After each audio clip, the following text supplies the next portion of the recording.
कार्यक्रम के पुण्यार्चक थे।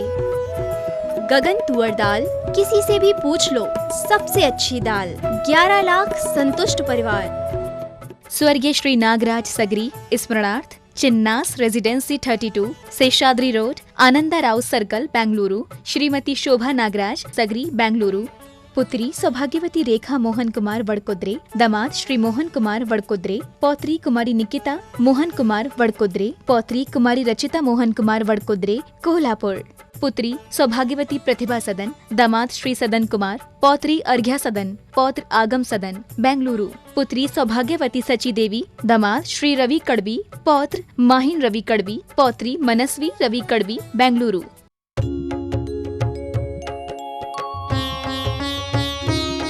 शंका समाधान। बोलिए देवादिदेव 1008 मूल नायक श्री मुनि सुव्रतनाथ भगवान की जय जय जय।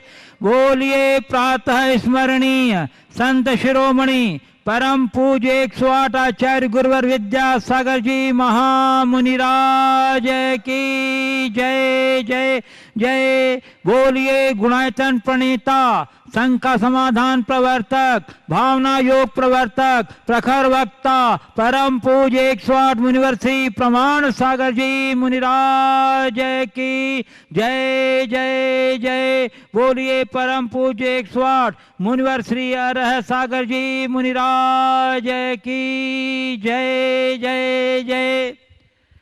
प्रिय दर्शकों, पारस चैनल, जिनवाणी चैनल एवं प्रामाणिक ऐप के माध्यम से प्रसारित होने वाले आज के शंका समाधान के कार्यक्रम से जुड़े देश एवं विदेश के सभी दर्शकों, श्रद्धालुओं और श्रोताओं का हार्दिक अभिनंदन करता हूं।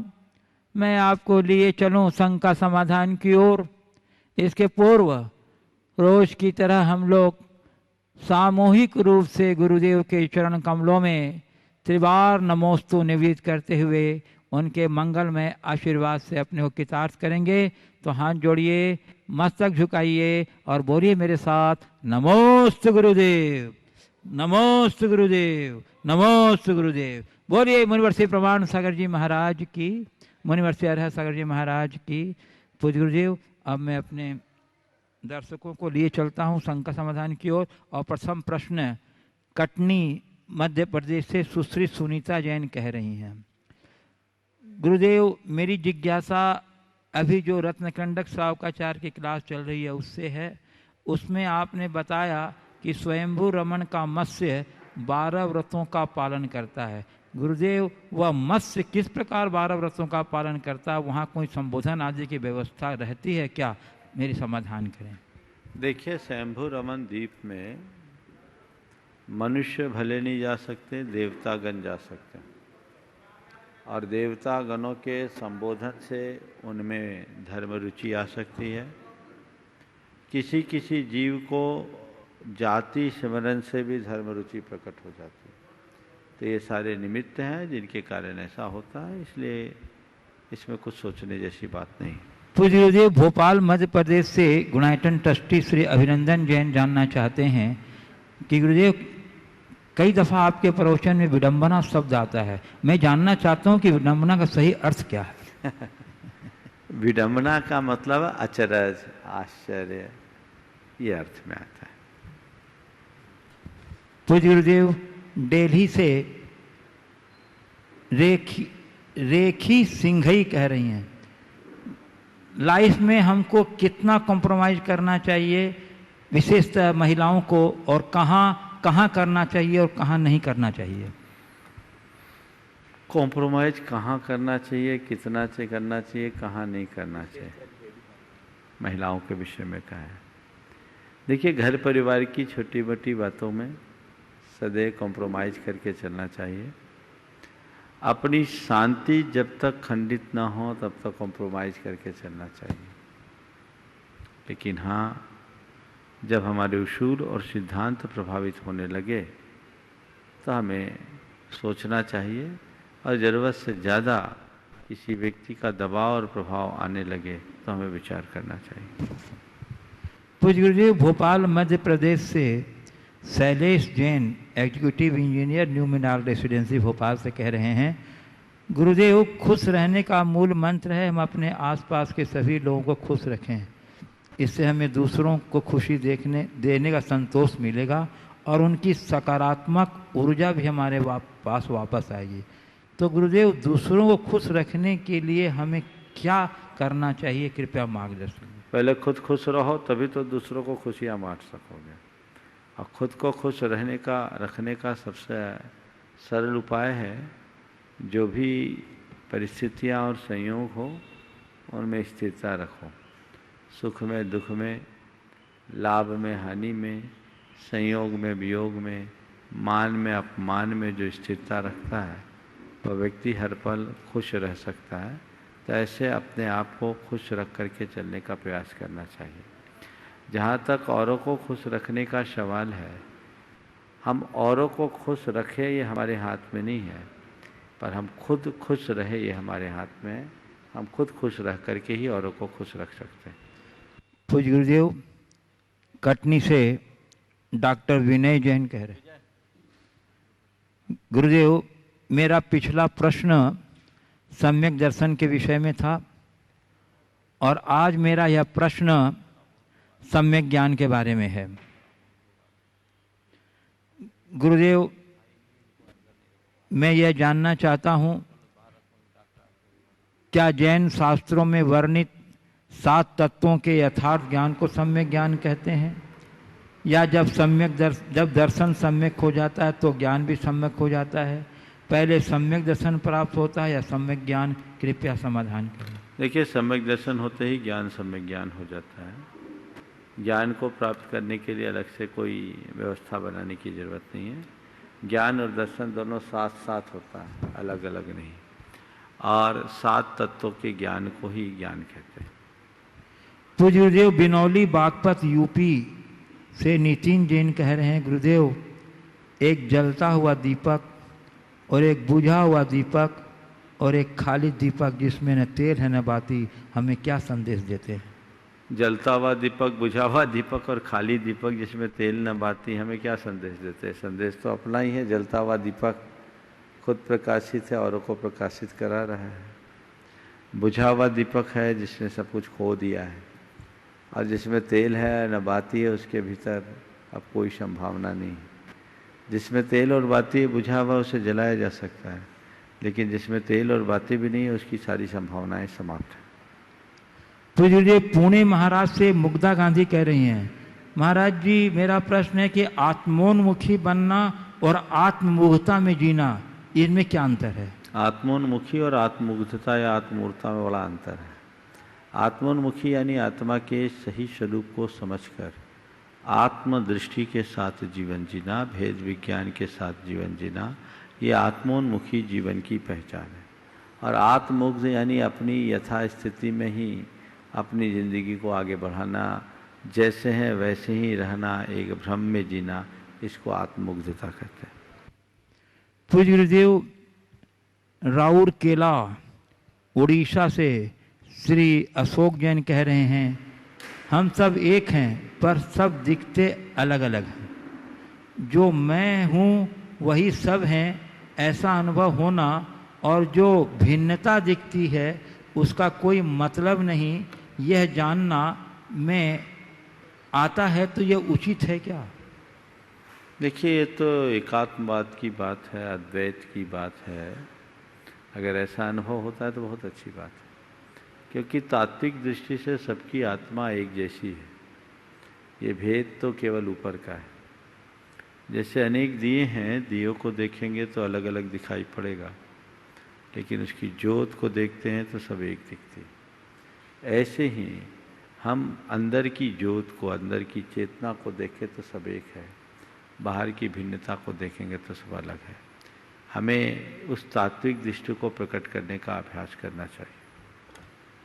पूज्य गुरुदेव, गाजियाबाद उत्तर प्रदेश से श्री आशीष जैन कह रहे हैं, महाराज श्री, मेरी शंका ये है कि मेरी माँ के निधन के बाद मैं इस आत्मग्लानि में डूबा हूँ कि मैंने उनको ज़िंदगी में उस तरह सपोर्ट नहीं कर पाया जैसा मुझे करना चाहिए था, और नहीं उनके स्वास्थ्य पर समय रहते बहुत ज़्यादा ध्यान ही दे पाया, और बस अपनी ही प्रॉब्लम्स का रोना रोता रहा। महाराज जी, मैं अब क्या प्रयासित करूं कि मैं माँ के प्रति अपनी इग्नोरेंस की आत्मग्लानि खत्म कर सकूं। मनुष्य के साथ ये बड़ी विडंबना है कि जब मौका होता है तब चेतता नहीं है, और जब मौका निकल जाता है तो पछताता है। सबसे पहले तो आपके माध्यम से मैं उन तमाम लोगों को कहूँगा जिनके माँ बाप अभी हैं, जीते जी उनकी सेवा सत्कार कर ले, कहीं बाद में आपको भी ऐसे आत्मग्लानि के दौर से न गुजरना पड़े। अब रहा सवाल, आप नहीं कर पाए, आपके मन में इतना अपराध बोध है, आत्मग्लानि है, अब वो तो चले गई, उसको तो कुछ नहीं हो सकता। औरों के लिए आप जितना सहयोग दे सके दे, और उनके नाम को रोशन करने वाला कोई अच्छा कार्य करे, यही उसका सच्चा प्रायश्चित है।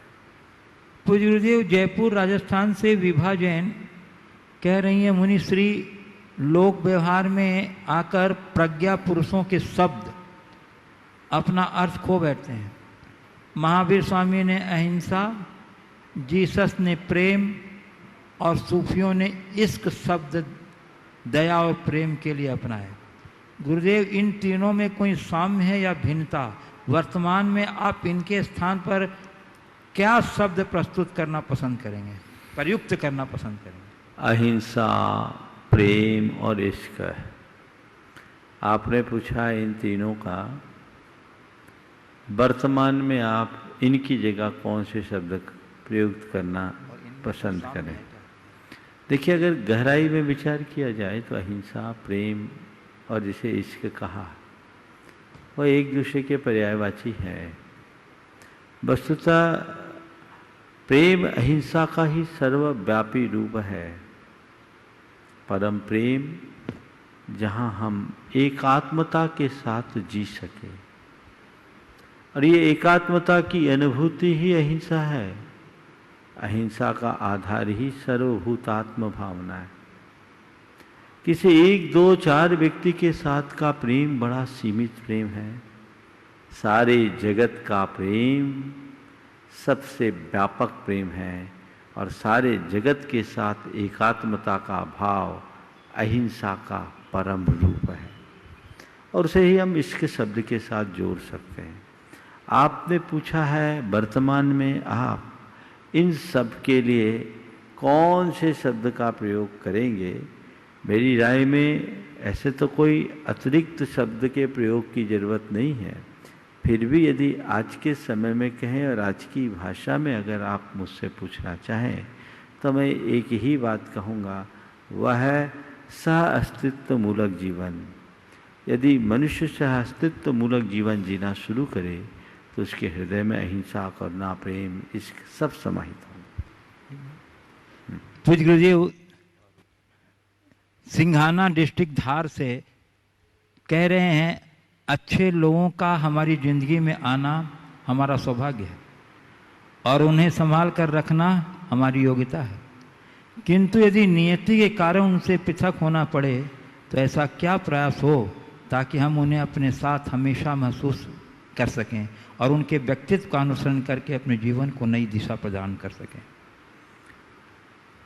अच्छे लोगों का साथ होना हमारा सौभाग्य है और उनका सही लाभ उठाना हमारी योग्यता है। पूछा है, नीति के कारण यदि वह उनसे अलग हो जाए तो उनके साथ का एहसास हम कैसे करें? यही पूछा है जी। और उनके व्यक्तित्व का अनुसरण करके उनके व्यक्तित्व का अनुसरण कैसे करें? देखिए, अच्छे लोगों की एक विशेषता होती है, जब तक हम उनके साथ रहते हैं उनका एहसास होता ही है। उनसे दूर चले जाते हैं तो भी उनका एहसास कुछ पल तक बना रहता है। हाथ में जो आप चंदन की लकड़ी लीजिए, जितनी देर तक वो लकड़ी आपके हाथ में होगी सुगंध तो होगी। लकड़ी के अलग कर देने के बाद भी काफी देर तक उसमें सुगंधी बनी रहती है। भले लोगों का सबसे बड़ा यही प्रभाव होता है कि हम जितनी देर उनके साथ रहते हैं उतनी देर उनका प्रभाव तो होता ही है। उनसे दूर चले जाने के बाद भी कुछ समय तक उसका प्रभाव होता है। अब इस प्रभाव को हम स्थायी कैसे बनाएं? हम अपने स्मृति कोश को अच्छा बनाएं, चीजों को हम अपनी स्मृतियों में भरें, उनके साथ की जो सुखद अनुभूतियां हैं उसका हर पल एहसास करने का प्रयास करें। यदि ऐसा करेंगे तो हम देर तक उनका लाभ ले सकेंगे। दूसरी बात, एक होता है साथ फिजिकल और एक होता है साथ मेंटल। भले लोग हों या बुरे लोग, लोगों का साथ भौतिक भी होता है और आंतरिक भी होता है। भौतिक साथ किसी का स्थायी नहीं, आंतरिक साथ दीर्घकालिक होता है, हो सकता है। यदि हम अच्छे लोगों को अपने मन में बसा ले तो हर पल उनके साथ का एहसास हमें हो सकता है। मैं अपने अनुभव की बात कहता हूं। गुरुदेव के चरणों में अब बहुत कम समय मिल पाता है। लगभग 16 वर्ष के अंतराल के बाद अभी 15-16 दिन रहने का सौभाग्य मिला, 18 दिन। लेकिन आपको मैं बताऊं कि हमें कभी लगता नहीं कि हम उनसे दूर हैं, क्योंकि वो हमारे हृदय में बसे हुए हैं। जब जी होता है उनके दर्शन का एहसास हमें हो जाता है। तो हम अच्छे लोगों को अपने मन में बसाएं, उनके द्वारा दिए गए उपदेशों को, सूत्रों को अपने जीवन का आदर्श बना करके चलें। यदि ऐसा हम करें तो निश्चित हम अपने जीवन को आगे बढ़ा सकते हैं और उनके आदर्शों का अनुसरण करने में भी सफल हो सकते हैं। पूज्य गुरुदेव, कुमारी अंजलि आनंद कुमार जैन, तुमसर, महाराष्ट्र, कह रहे हैं गुरुदेव, आज जन्मदिन के सुअवसर पर नमोस्तु पूर्वक आशीर्वाद की आकांक्षा सहित मेरी जिज्ञासा यह है कि दिमागी एवं मानसिक प्रदूषण को दूर करने में पर्यूषण की क्या उपयोगिता है? दिमागी या मानसिक प्रदूषण को दूर करने के लिए पर्यूषण की क्या आवश्यकता? अरे बाहर के प्रदूषण तो पेड़ लगा के दूर करोगे, अंदर के प्रदूषण को दूर करना है तो क्षमा, मृदुता, विनम्रता, सरलता, सुचिता, सत्य, संयम, तप, त्याग, ब्रह्मचर्य, आकिंचन के बीजों का आरोपण करो। ये हमारी तमाम मानसिक विकृतियों को दूर करने वाला है।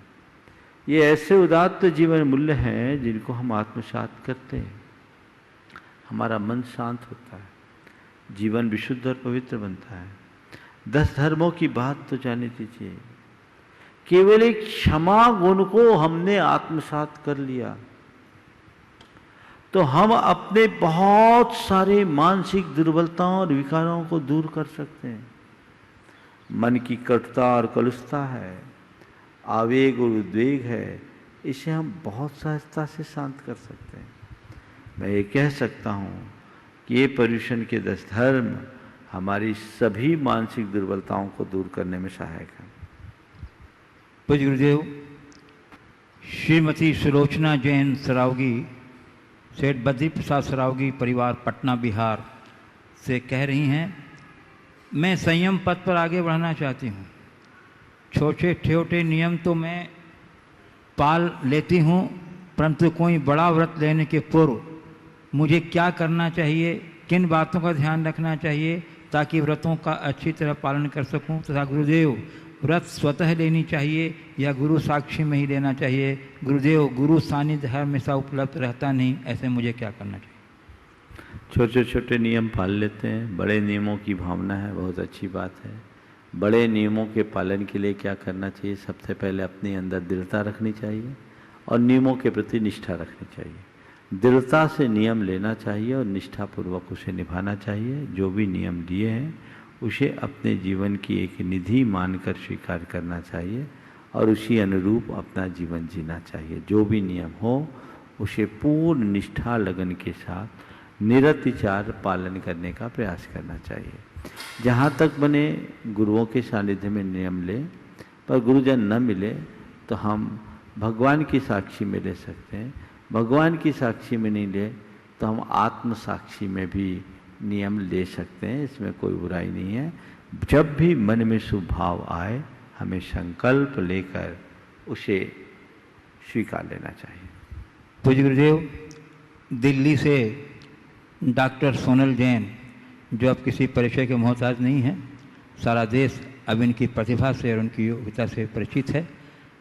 आज इनका जन्मदिन है गुरुदेव। ये अपने जन्म दिवस के अवसर पर आपके चरणों में नमोस्तु निवेदित करते हुए आपकी आशीर्वाद की आकांक्षा के साथ एक प्रश्न उपस्थित किया है इन्होंने कि गुरुदेव, जन्म क्या है?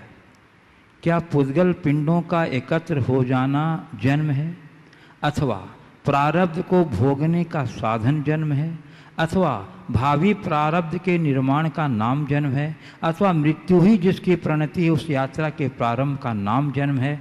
यदि मृत्यु की प्रणति रूप यात्रा का प्रारंभ जन्म है तो इस यात्रा में जन्म दिवस को किस रूप में देखना चाहिए? जीवन के बढ़ते हुए कर्म की वृद्धि के रूप में, या मृत्यु के साथ घटते हुए अंतर के रूप में देखना चाहिए, या जन्म दिवस को अपने वर्तमान परिप्रेक्ष्य में और किस रूप में देखें गुरुदेव कि और किस उद्देश्य के साथ देखें कि हम अपने जन्म को सार्थक कर सकें? जन्मदिन के दिन जन्म के विषय में बहुत अच्छा चिंतन प्रस्तुत किया है सोनल जी ने। आपने 3 सवाल पूछे हैं जन्म के संदर्भ में। जन्म क्या है? पुद्गल पिंडों का एकत्रित हो जाना जन्म है, अथवा अपने प्रारब्ध को भोगने का साधन जन्म है, भोगने का साधन जन्म है, या जन्म लेकर भावी मृत्यु की ओर बढ़ना। और एक बात और, प्रारब्ध के निर्माण का नाम जन्म है, हाँ, अथवा मृत्यु ही जिसकी परिणति है उस यात्रा के प्रारंभ का नाम जन्म है। 4 बातें। हाँ। और यदि मृत्यु की परिणति रूप यात्रा, बस हो गया, इतना ही रखो, फिर आगे बोलना। पहली बात आपने जो जन्म के संदर्भ में कही, अगर मेरे देखे तो जन्म में ये चारों बातें किसी न किसी रूप में जुड़ जाती है। जन्म का अर्थ है उत्पत्ति, और यदि हम केवल इस देह की तरफ दृष्टि देखते हैं, देहोत्पत्ति की ओर मात्र ध्यान देते हैं, तो इस पुद्गल प्रचय के पुद्गल समूह का एकत्रीकरण ही जन्म है। जब हम और आगे चलते हैं तो आपने पूछा है जन्म क्या है? प्रारब्ध को भोगने का साधन या नए प्रारब्ध के निर्माण का आधार। तो ये भी बिल्कुल ठीक है। अगर हम कर्म शास्त्रीय दृष्टि से देखें तो हम अपने प्रारब्ध को भोगने के लिए जन्म लेते हैं। प्रारब्ध यानी पिछले जन्मों से चले आ रहे कर्म का समूह। हमारा प्रारब्ध ही हमें जन्म दिलाता है, और यहाँ आकर हमारी जो जीवन यात्रा होती है वो भावी प्रारब्ध का निर्माण करती है। इसलिए ये बात भी सुसंगत है। और चौथी बात जो आपने आखिरी कही, क्या जन्म भावी मृत्यु की, क्या शब्द दिया, फिर से बोला? ये जीवन के बढ़ते हुए क्रम में वृद्धि के रूप में या मृत्यु के साथ घटते हुए अंतर के रूप में देखना चाहिए। पहले इसके एक वाक्य और है, भावी मृत्यु के, अथवा मृत्यु ही जिसकी परिणति है उस यात्रा के प्रारंभ का नाम जन्म है, यदि मृत्यु की परिणति रूप यात्रा का प्रारंभ जन्म है तो इस यात्रा में जन्म दिवस को किस रूप में देखना आप चाहिए? आगे निकल गए, पहले बोलिए ना, एक वाक्य और है, बहुत अच्छा संदेश। इनका क्या पुद्गल पिंडों का एकत्र हो जाना जन्म चौथा है, वाक्य, हाँ। अथवा प्रारब्ध को भोगने का साधन जन्म है, अथवा भावी प्रारब्ध के निर्माण का नाम जन्म है, अथवा मृत्यु ही जिसकी परिणति है उस यात्रा के प्रारंभ का नाम जन्म। हाँ, मृत्यु ही जिसकी परिणति है उस यात्रा के प्रारंभ का नाम जन्म है। यदि आध्यात्मिक दृष्टि से देखो तो जन्म को सदैव इसी अर्थ में लेना, जन्मम मरणेन संपज्जयी, जन्मम मरणेन समम, जन्म मरण के साथ जुड़ा है। इस जन्म की अंतिम परिणति मृत्यु है, इसे भूलो मत। और जो व्यक्ति जन्म के साथ अपनी मृत्यु को याद रखता है वही अपने जन्म और जीवन को सार्थक कर पाता है। हम जन्म लेते हैं, जीवन जीते हैं। जीवन क्या है? संस्कृत में जीवन ज्या धातु से बना है। ज्या धातु का अर्थ होता है ज्या वयो हानो।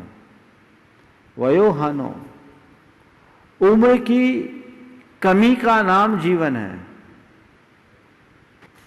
यदि यथार्थ दिखे तो हम हर पल प्रतिपल मृत्यु के सन्निकट पहुंच रहे हैं। जो जो उम्र हमारी बढ़ती है हम उतने ही मृत्यु के निकट जाते हैं। इसलिए इस सच्चाई को हमें हमेशा आत्मसात करके चलना चाहिए।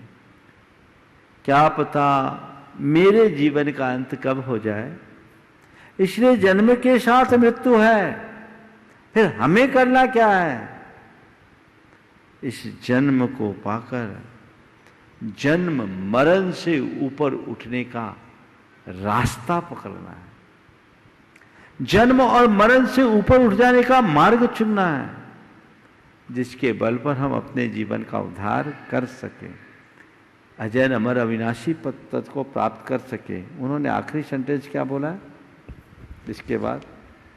बोला सब प्राण, यदि मृत्यु की परिणति रूप यात्रा का प्रारंभ जन्म है तो इस यात्रा में जन्म दिवस को किस रूप में देखना चाहिए? जन्म दिवस को किस रूप में देखना जीवन चाहिए? के बढ़ते हुए कर्म की वृद्धि के रूप में या मृत्यु के साथ घटते हुए अंतर के रूप में? वर्षगांठ आई, वर्षगांठ आया यानी गांठ से एक वर्ष और चला गया। और क्या है? मैं समझता हूं इसके अलावा कुछ कहने की जरूरत नहीं है। सोनल भाई का आज जन्मदिन है। मेरा आशीर्वाद है कि इस जन्म को सार्थक करने के लिए वो प्रयत्नशील रहेंगे। अब मैं गुरुदेव उपस्थित जिज्ञासुओं को आमंत्रित करता हूँ। प्रथम क्रम में कुमारी अदिति जैन कटनी, और तब तक गुरुदेव एक प्रश्न मैं आपके समक्ष उपस्थित कर रहा हूँ।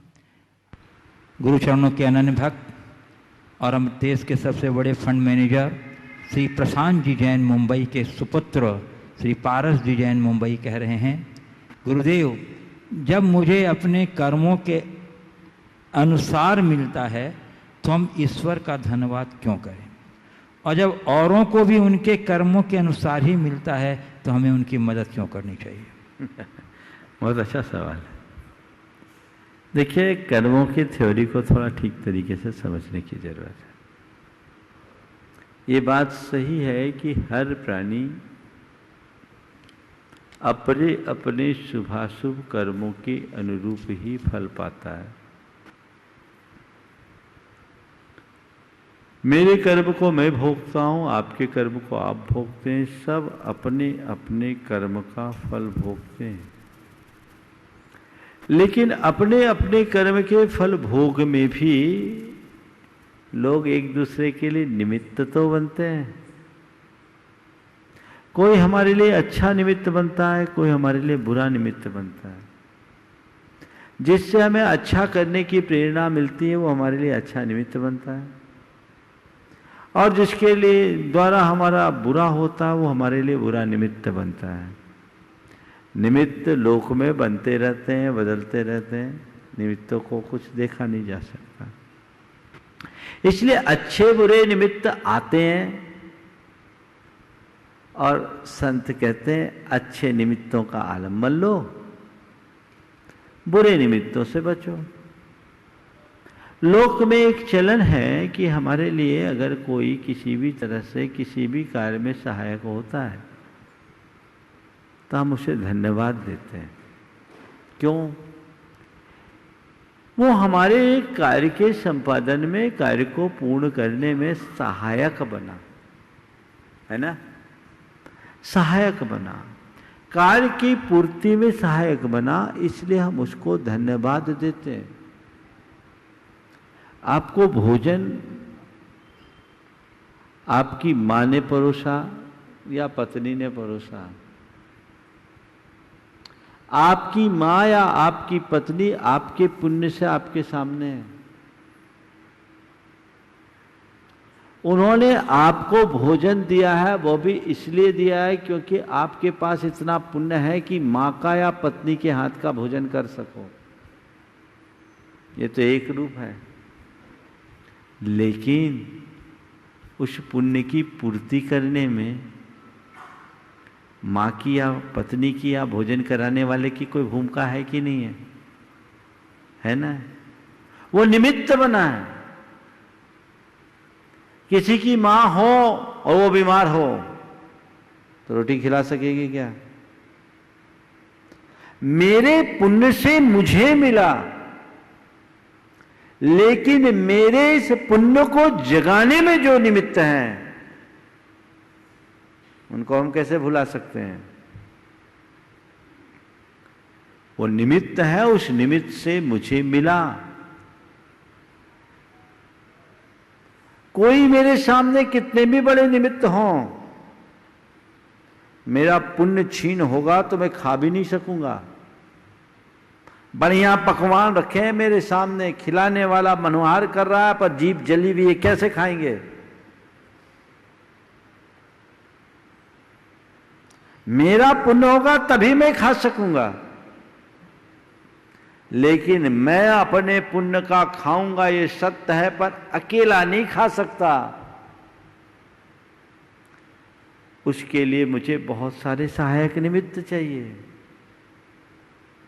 वो सारे निमित्त मेरे पुण्य से मुझे मिलेंगे, ये सत्य है, पर निमित्त तो है ना, तो उनको हम धन्यवाद देंगे कि नहीं देंगे? बोलो, देंगे। इसी प्रकार इस संसार में सारी उपलब्धियां मुझे मेरे पुण्य से मिली, भगवान उसके कर्ता नहीं है, लेकिन मेरे पुण्य भावों में भगवान का सानिध्य निमित्त बना कि नहीं? मेरी भाव विशुद्धि में भगवान का सानिध्य निमित्त बना कि नहीं? तो ऐसे में हम भगवान को धन्यवाद दे तो क्या गलत है? दूसरी बात, सब अपने अपने पुण्य पाप के अनुरूप पाते हैं, अपने अपने कर्मों के अनुसार अपना जीवन जीते हैं। हम किसी को मदद क्यों करें? भाई एक ही बात है, दूसरों को सताना पाप है, मदद करना पुण्य। किसी को सताना पाप है, मदद करना पुण्य। तो तुम आज अपने पुण्य के योग से सारी अनुकूलताएं पा रहे हो। अहंकारी मत बनना, मैं अपने पुण्य का भोग रहा हूं, क्यों किसी के लिए मदद करूं? तो नया पुण्य जनरेट भी तो करो। वो कहां से आएगा? अकेले पुण्य नहीं कमा सकते, उसके लिए कोई निमित्त चाहिए। आज तुम्हें अच्छा घर मिला, अच्छी बुद्धि मिली, अच्छा परिवार मिला, धन संपन्नता मिली, अच्छा शरीर मिला, सब प्लस हो गया। पुण्य के योग से ये सब चीजें प्राप्त हो गई, ठीक। अब तुमने इसको भोग लिया, क्या किया? पाप की पुण्य। पुण्य को भोगा, मौज मस्ती की, ऐसा आराम किया, ये पाप हुआ कि नहीं हुआ? सारा पुण्य खत्म, डेबिट हो गया। अब क्या बचा तुम्हारे पास? जो लेके आए थे साफ। अब नया पुण्य कैसे लाओगे? अपने कर्म का भोगना है। तो पुण्य तो खाली कर दिए, पाप से झोली भर लिए, अब कैसे आगे बढ़ोगे? बात को थोड़ा समझना। पुण्य का बड़ा विचित्र खेल है। पुण्य को जितना भोगोगे उतना पाप बढ़ेगा। तो पुण्य खाली कर दिया, पाप से झोली भर दिया, अब नया पुण्य चाहिए तो कहां से लाओगे? तो भैया कोई अच्छा काम करो। किसी जरूरतमंद की मदद करना पुण्य है कि नहीं? बोलो। हाँ, तो तुमने किसी को मदद की, उसका जो कर्म हो, तुमने पुण्य बांधा कि पाप? क्या किया? थोड़ा जोर से बोलो। पुण्य बांधा ना। आपने मदद करके उससे अपना लाभ लिया। ये बात सही है कि मेरे पास 1000 मदद मांगने वाले आएंगे, पर मैं उसी की मदद कर पाऊंगा जिसका पुण्य होगा। जिसका पुण्य छीन होगा मैं मदद करूंगा तो भी उसके काम में नहीं आएंगे। ऐसे भी उदाहरण देखे कि जेब में सोने के मोहरे दे दी, घर आया पता दे जेब ही कट गया। तुम्हारा पुण्य छीन होगा तो मैं कितना भी मदद करना चाहूं नहीं हो सकता। उसका पुण्य होगा तो मैं उसमें मदद में निमित्त बन रहा हूं, लेकिन मैंने उसका मदद की, ये तो कहने की बातें हैं। मदद करने के भाव से मैंने पुण्य अर्जित किया, ये यथार्थ बात है। तो मेरे सामने यदि कोई अच्छा निमित्त आए तो मुझे चाहिए कि मैं उसका लाभ उठाऊं स्व के लिए। उसको मिले ना मिले वो उसके भाग्य पर है, मेरा तो भला है ही। इसलिए मदद करो, सुकृत करो, अच्छे कर्म करो। दान धर्म करने के प्रति हमेशा उत्साहित रहना चाहिए। इसी से जीवन की प्रगति होगी। नहीं तो एक दिन खाली हो जाओगे, कुछ भी नहीं होगा। हमेशा मैं कई बार अपने प्रवचनों में भी बोला है कि आज तुम बहुत अमीर हो और केवल दुनियादारी में जी रहे हो, मौज मस्ती में जी रहे हो, धर्म से विमुख हो, तो ये मानकर चलना अपने भावी जीवन को भिखारी बनाने का अपराध कर रहे हो। ये मानकर चलना क्यों खाली हो रहे हो, कमाई है नहीं और गमाई जम के है, तो क्या होगा? इसलिए सदैव इन बातों को ध्यान में रख करके चलना चाहिए। बहुत अच्छा सवाल किया। जब अपने अपने कर्म के अनुरूप ही सब कुछ होता है तो हम ईश्वर को धन्यवाद क्यों दें और औरों को मदद क्यों करें? मैं समझता हूं पारस का प्रश्न है ना, हाँ, उसका कंसेप्ट क्लियर हो गया होगा। कुमारी अदिति जैन कटनी तैयार रहेंगी। श्रीमती शालिनी जैन। गुरुवर के चरणों में मेरा बारंबार नमोस्तु। महाराज जी, इंग्लिश में एक बहुत कॉमन सा कोट है, नोबडी इज परफेक्ट। इंग्लिश में एक बहुत कॉमन सा कोट है, नोबडी इज परफेक्ट। पर अगर मैं अपने आजू बाजू देखूं तो मुझे तो बहुत से ऐसे लोग दिख जाते हैं जो किसी ना किसी चीज़ में एक्सपर्ट होते हैं या परफेक्ट होते हैं। अब चाहे वो कक्का जी जैसा बेहतरीन प्रवक्ता क्यों ना हो या भजन सागर जी जैसा कोई बहुत अच्छा गायक क्यों ना हो, पर ना ही मैं एक बेहतरीन प्रवक्ता हूँ और ना ही मैं बहुत अच्छा गा सकती हूँ। पर यदि मौका मिले तो मैं हर चीज़ में पार्टिसिपेट करने की रुचि ज़रूर रखती हूँ। तो महाराज जी, मेरी शंका यह है कि ज़िंदगी में क्या किसी चीज़ में परफेक्ट होना ज़्यादा महत्वपूर्ण है या बिना परफेक्शन के हर चीज़ में पार्टिसिपेट करना ज़्यादा महत्वपूर्ण है? तुम्हारे प्रश्न का उत्तर मैं एक अंग्रेजी के ही वाक्य से कहता हूँ। Every man is a volume if you know how to read it. हर मनुष्य अपने आप में एक विशालकाय ग्रंथ है यदि तुम उसे पढ़ना जानो। ये बात सही है कि अपने आप में कोई व्यक्ति परिपूर्ण नहीं है, लेकिन ये भी बात सही है कि कोई भी व्यक्ति ऐसा नहीं जो अपने आप में अयोग्य हो। हर व्यक्ति में कोई ना कोई अच्छाई होती है, हम उस अच्छाई का लाभ लें। पूर्ण तो केवल भगवान है, बाकी सब अपूर्ण है। तो जिसमें जो प्रतिभा है उसका हम उपयोग करें। नीतिकारों ने लिखा है, अमंत्रमक्षरम नास्ति नास्ति मूल मनोषधम। अमंत्रमक्षरम नास्ति नास्ति मूल मनोषधम। अयोग्य पुरुषो नास्ति योज कस्तु दुर्लभ।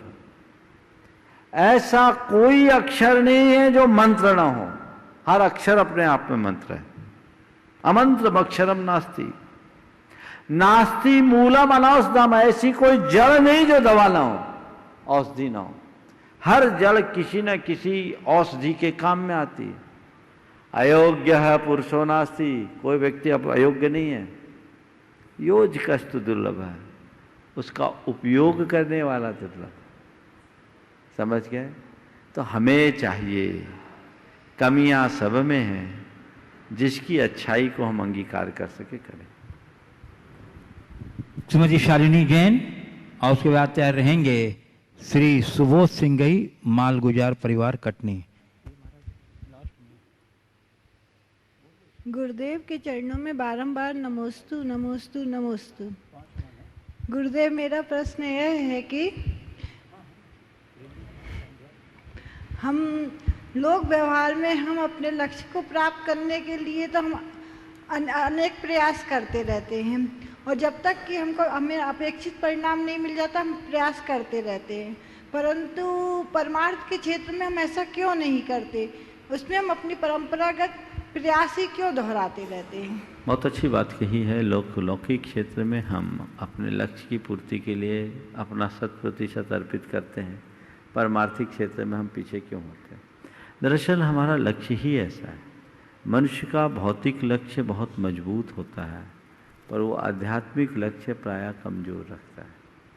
हम जिस दिन अपने लक्ष्य को पक्का बना लें और एक धुन अपने मन में जगा लें, तो हमारे साथ फिर कभी ऐसी दुविधा नहीं होगी। तो हम जो भी लक्ष्य निर्धारित करें, उस लक्ष्य की पूर्ति के लिए सतत सचेष्ट रहें। हमारा लक्ष्य बन जाएगा जिस दिन पक्का, तो हम उसी में फोकस करेंगे। अभी तो आधे अधूरे मन से लोगों को पहले अपनी दुनियादारी दिखती है, बाद में आत्मा का कल्याण। तो जब तक हमारी प्राथमिकता में ही हमारा लक्ष्य ही दूसरा है, तो हम काम कैसे करेंगे? इसलिए हम लक्ष्य बनाएं, पुरुषार्थ जगाएं। श्री सुबोध जी सिंघई, मालूजार परिवार, कटनी। और उसके बाद तैयार रहेंगे श्री प्रेमचंद जी प्रेमी, कटनी, मुख्य संयोजक, धर्म भावना समिति। महाराज जी नमोस्तु नमोस्तु नमोस्तु। हमारा प्रश्न है, क्या हमारी सोच की नकारात्मकता एवं सकारात्मकता में किन किन बातों का प्रभाव पड़ता है? क्या सपनों के नकारात्मक प्रसंग एवं सकारात्मक प्रसंगों में भी हमारी सोच अपने अनुसार प्रभावित करती है? देखिए, सोच की नकारात्मकता और सकारात्मकता से हमारा समग्र जीवन प्रभावित होता है। नकारात्मक सोच हमारे जीवन को नकारा बना देती है, और सकारात्मक सोच हमारी प्रगति का आधार कहलाती है। तो हम हमेशा सकारात्मक दिशा में अपनी सोच को रखें। मैंने अनेक बार कहा है कि हमारी भावनाओं से सोच बनती है, सोच से हमारी प्रवृत्ति और प्रवृत्ति से जीवन। तो जैसी हमारी सोच होगी वैसी हमारी प्रवृत्ति और वैसा हमारा जीवन होगा, इसमें कोई संशय नहीं। जहाँ तक सपने में नकारात्मक और सकारात्मक बातों का हमारी सोच से संबंध क्या है? यथार्थ विचार किया जाए तो जो भी सपने आते हैं वो किसी न किसी रूप में हमारी सोच या भावनाओं से संबद्ध होते हैं। ऐसा कहा जाता है कि हमारी 3 प्रकार की इच्छाएं होती है, व्यक्त इच्छा, अव्यक्त इच्छा और रुद्ध इच्छा। व्यक्त इच्छाएं वो इच्छाएं हैं जो प्रकट होती हैं। अव्यक्त इच्छाएं वो है जो हमारे प्रकट नहीं हो पाती, उनको वैसा माहौल नहीं मिलता। और रुद्ध इच्छाएं ऐसी है जिन्हें हमें रोकनी पड़ती है। मन में इच्छाएं उत्पन्न होती है, लेकिन सिचुएशन अनुकूल न होने के कारण हम उसे रोक लेते हैं, अंदर ही अंदर रोकते हैं। मनोविज्ञान कहता है कि जब मनुष्य रात में विश्राम करता है तो उसकी रुद्ध और अव्यक्त इच्छाएं विभिन्न प्रतीकों के रूप में प्रकट होकर स्वप्न जगत की सृष्टि करती है। तो जिस व्यक्ति की सोच का स्तर जैसा होता है उसके जीवन में सपने वैसे ही आते हैं। हाँ, ज्योतिष के फल के अनुसार अगर विचार करें तो इनका फल क्या होगा? ऐसे ज्यादातर सपनों का कोई फल नहीं होता, पर कभी कभी लोग जब नकारात्मक और डरावने सपने देख लेते हैं तो बहुत घबराते हैं, उनके मन में चिंता आ जाती है। मैंने स्वप्न शास्त्र पढ़ा है, एक दो बातें आपको उस संदर्भ में बताऊं। ज्यादातर अगर सपने में नकारात्मक बात देखोगे तो उसका फल सकारात्मक होता है। कोई रोगी अगर सपने में मर गया तो समझ लो स्वास्थ्य लाभ लेगा, ऐसा स्वप्न शास्त्र बोलता है। पर मैंने पहले बोला कि ज्यादातर सपनों के फल नहीं होते हैं, निरर्थक रहते हैं। लेकिन कोई बीमार है, अब हमारे मन में भैया उनको कुछ हो न जाए, हो न जाए, हो न जाए, और तुमने सपने में देखा वो गए,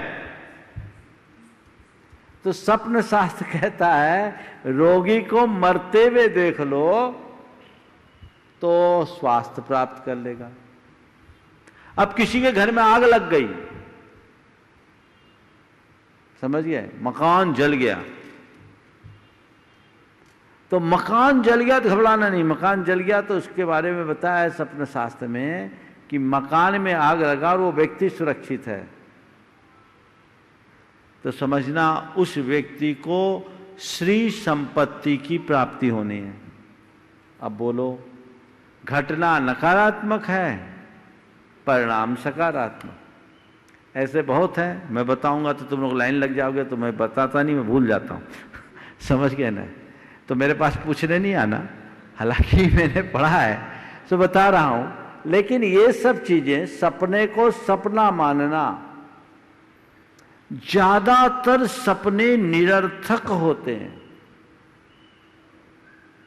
कुछ ही सपने और स्वस्थ व्यक्तियों के सपने का ही कोई अर्थ होता है। इसलिए इन सब बातों को लेकर ज्यादा परेशान नहीं होना चाहिए। गुरुदेव प्रेमचंद जी कटनी को आमंत्रित करूं, उसके पूर्व मैं अपने दर्शकों को कुछ आवश्यक सूचना देना चाहता हूं। बंधुओं, जैसा कि आप लोग को विदित है कि आगामी 23 अगस्त से 1 सितंबर तक पर्यूषण पर्व आयोजित होगा, और प्रत्येक वर्ष की भांति इस वर्ष भी यहाँ पूज्य गुरुदेव के सानिध्य में पर्यूषण पर्व के पावन प्रसंग में श्रावक संस्कार का भी आयोजन होगा, श्रावक संस्कार शिविर का आयोजन होगा। और उसी तरह सारे कार्यक्रम जो पहले शिविरों में हुआ है वो होंगे, और कुछ नए अंदाज में होंगे, कुछ नए जुड़ाव के साथ होंगे। आप इसमें निश्चिंत रहिए। सबसे बड़ा नया आकर्षण तो ये होगा कि आप उन शिविरों में अकेले मैं बोल देता हूँ, सुनो। श्रावक संस्कार शिविर इस बार भी लगेगा। बहुत सारे लोग शिविर लगेगा नहीं लगेगा, शिविर तो लगेगा ही। और इस बार अब तक के इतिहास का सबसे बृहद शिविर लगेगा,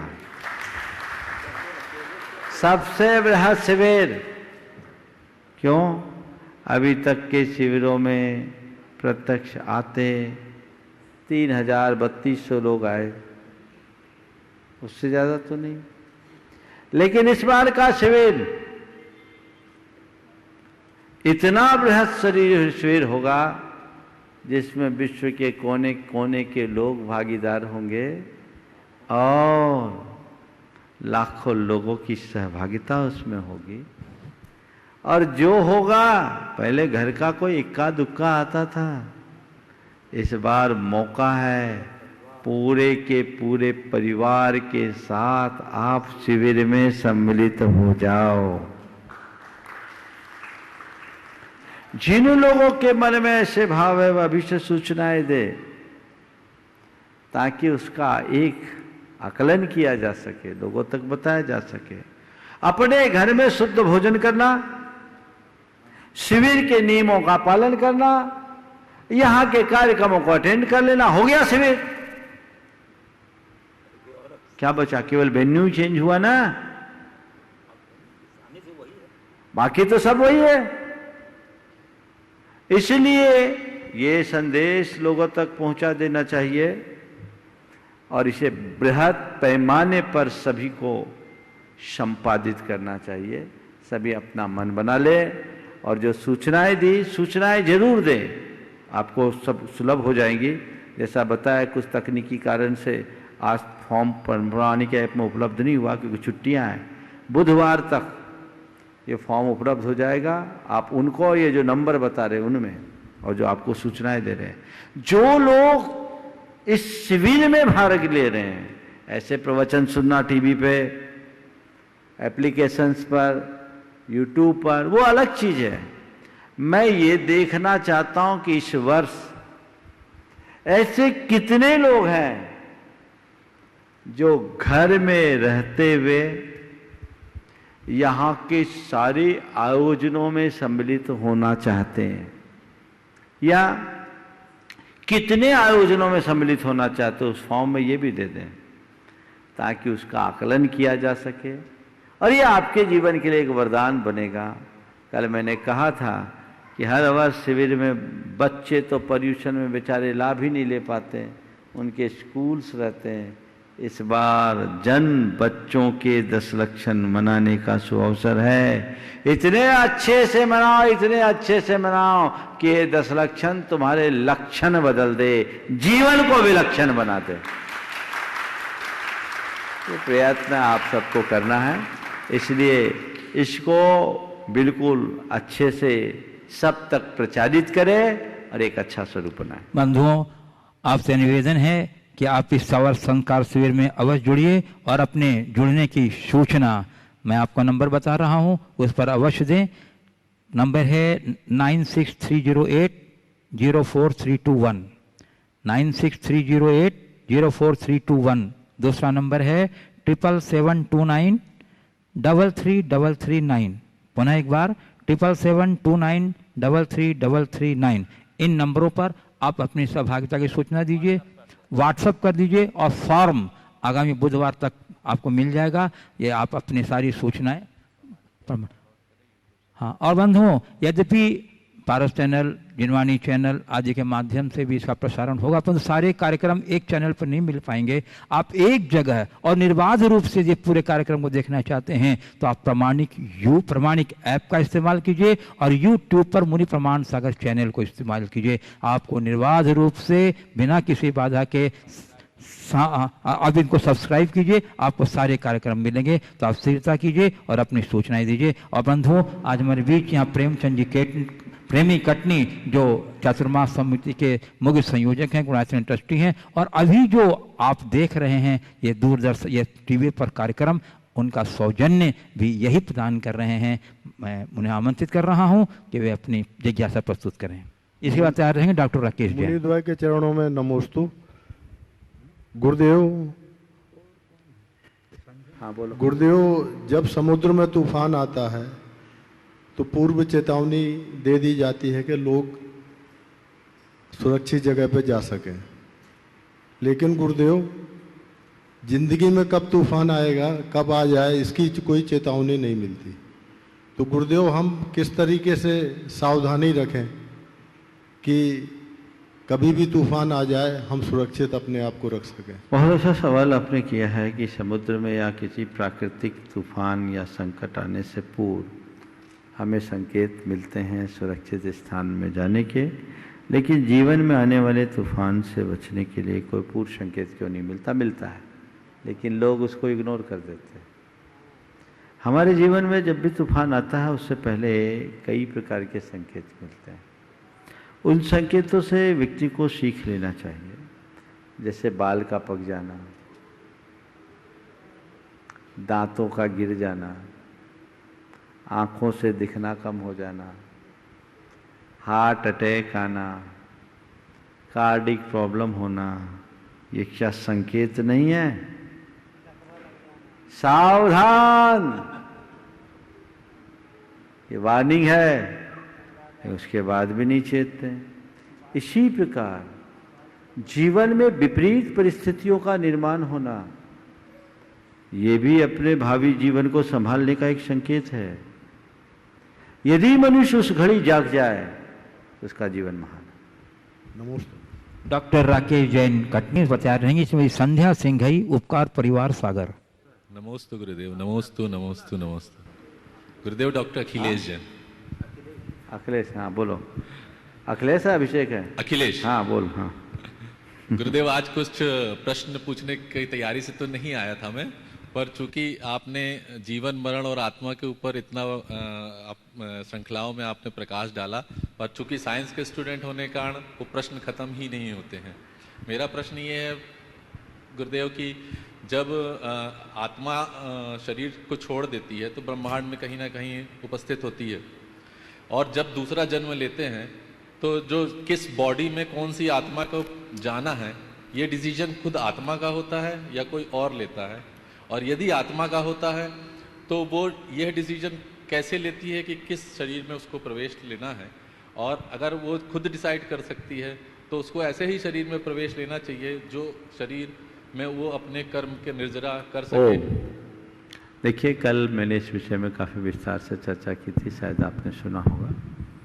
सबसे पहली बात तो आत्मा किसी शरीर में प्रवेश नहीं करती। मरणोपरांत आत्मा अपने पुराने संस्कार के कारण सीधे नए जन्म में जाती है और वहाँ जाकर के नए शरीर का स्वयं निर्माण करती है। और जो भी शरीर निर्मित होता है वो आत्मा के अपने प्रयासों से पुराने कर्म संस्कारों के अनुरूप होता है। जैसे कर्म का बैकग्राउंड होता है, हमारे लिए उस तरीके का शरीर प्राप्त होता है और उसी के अनुरूप जीवन जीते हैं।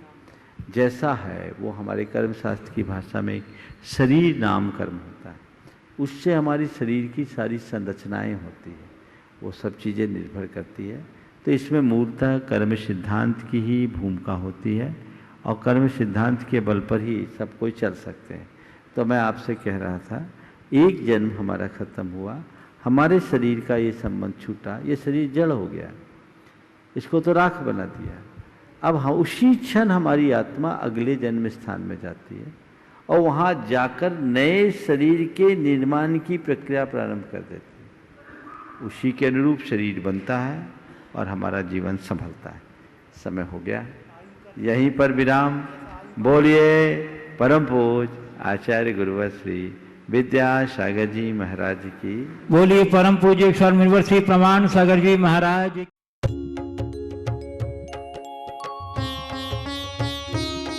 शक का समाधान। इस कार्यक्रम के पुण्यार्जक हैं गगन तुअरदाल। किसी से भी पूछ लो, सबसे अच्छी दाल। 11 लाख संतुष्ट परिवार। स्वर्गीय श्री नागराज सगरी स्मरणार्थ Chinnas residency 32 Seshadri road, Ananda Rao circle, Bengaluru. Shrimati Shobha Nagaraj Sagari, Bengaluru. पुत्री सौभाग्यवती रेखा मोहन कुमार वड़कुद्रे, दामाद श्री मोहन कुमार वड़कुद्रे, पौत्री कुमारी निकिता मोहन कुमार वड़कुद्रे, पौत्री कुमारी रचिता मोहन कुमार वड़कुद्रे, कोल्हापुर। पुत्री सौभाग्यवती प्रतिभा सदन, दामाद श्री सदन कुमार, पौत्री अर्घ्या सदन, पौत्र आगम सदन, बेंगलुरु। पुत्री सौभाग्यवती सची देवी, दामाद श्री रवि कड़बी, पौत्र माहिन रवि कड़बी, पौत्री मनस्वी रवि कड़बी, बेंगलुरु।